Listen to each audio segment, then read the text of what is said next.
Bom, você conhece esse filme aqui? Tempos Modernos, de Charlie Chaplin? Esse é o cartaz de divulgação de um dos clássicos do cinema do século XX. O filme é de 1936. E por meio da sua célebre personagem do vagabundo, o grande Chaplin vai promover uma reflexão muito interessante a respeito de tudo aquilo que estava acontecendo na década de 30 do século XX.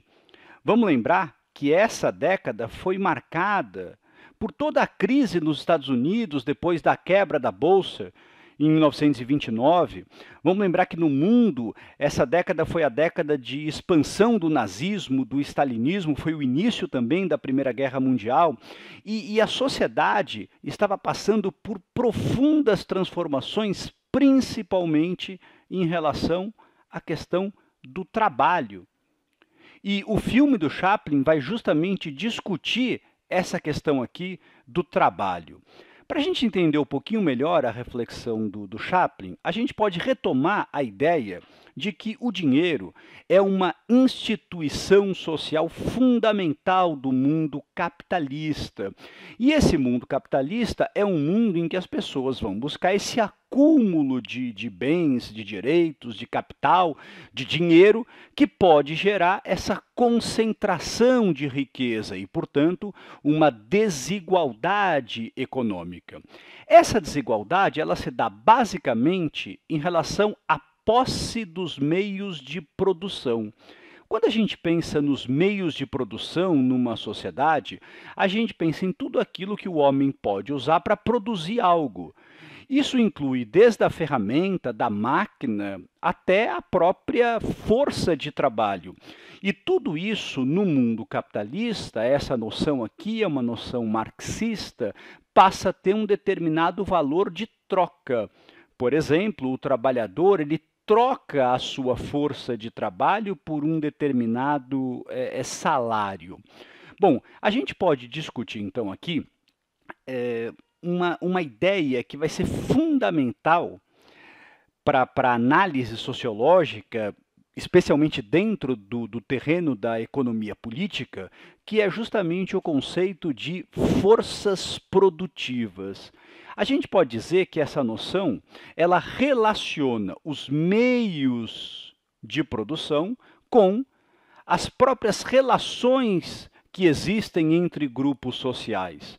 Quando a gente pensa, então, numa sociedade desigual, como é que essas forças produtivas se organizam? Como é que esses meios de produção se organizam?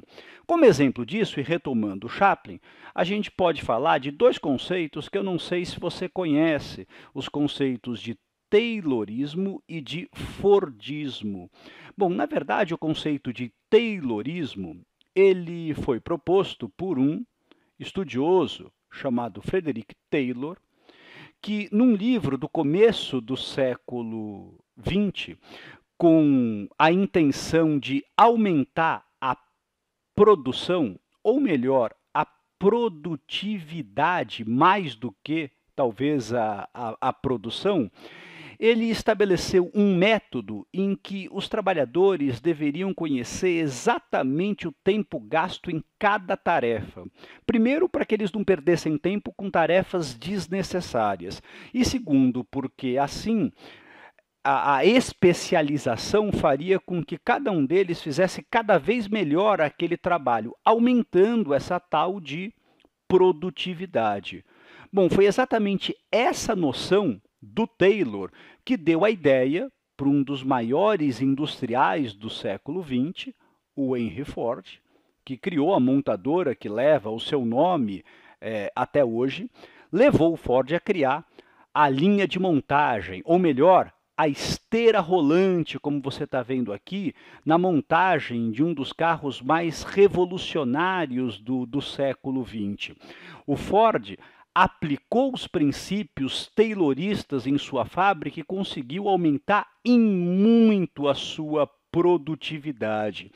E o Ford, estou confundindo aqui o industrial americano com o pai da psicanálise, o Ford, ele ele teve a habilidade, digamos assim, de compreender o mundo capitalista e saber que os seus funcionários poderiam ser futuros compradores dos seus carros. Então, ele achava que os funcionários deveriam ganhar um salário suficiente para que eles se tornassem, na verdade, consumidores da própria Ford. Agora, o que precisa ficar muito claro em relação ao Taylorismo e ao Fordismo é que essa especialização exagerada do trabalho faz com que o trabalhador perca a consciência do processo produtivo como um todo. Ele só sabe fazer uma função muito específica. Ele é uma engrenagem numa linha de montagem. E isso leva àquilo que o Marx chamou de alienação do trabalhador, que não tem mais controle sobre todo o processo produtivo.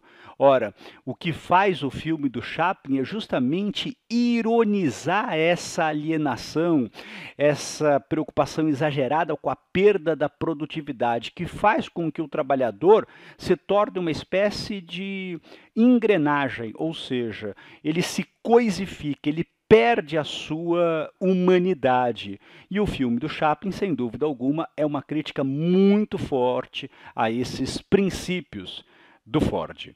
Bom, temos um exercício para fazer a respeito disso. Vamos lá?